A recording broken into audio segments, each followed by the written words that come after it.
Here's an astrological take on the big conflict between Trump and Musk, and I'm going to answer some of the questions that might be burning in your mind. And spoiler alert, a lot of what we're going to talk about today has to do with Mars. Mars is the planet of the individuated self. It's passion, it's action, it's also how we protect and defend what we think is right. And it's the planet of competition. Mars is also the planet of the ego, and it's the planet of testosterone. So when we see an activated Mars, you know there could be an opportunity for a big falling out. This is Donald Trump's Mars right there. Elon Musk's Mars is right over there. And so they're in opposition. Now, if this were a romantic context, this would be hot. This would be like tons of chemistry.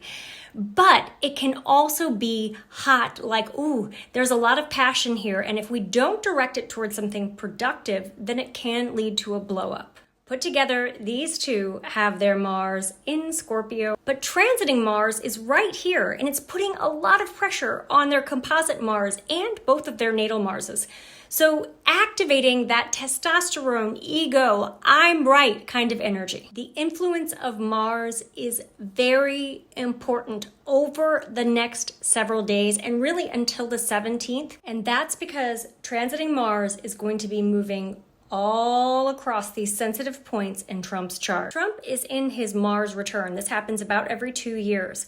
And this is one of those times where you don't give up without a fight, and things can escalate really fast. It's kind of like a wildfire influence. And Uranus is up there like a lightning bolt starting the fire. And that full moon in Trump's chart is very close to the degree of his natal moon.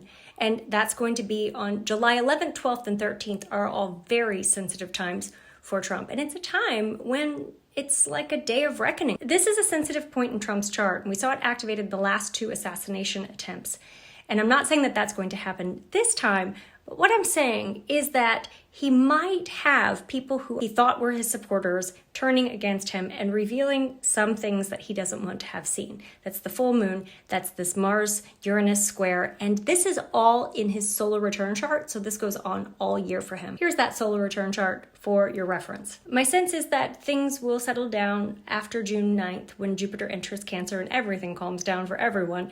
But that there's a rift that started here that we'll see circling back over and over again throughout the year. This whole situation reminds me of a quote by Caroline Casey, that tyranny sows the seeds of its own demise. And I'm hopeful that Elon can make a little bit of headway in getting some of those policies changed, because that bill, quite honestly, is going to be catastrophic for our communities.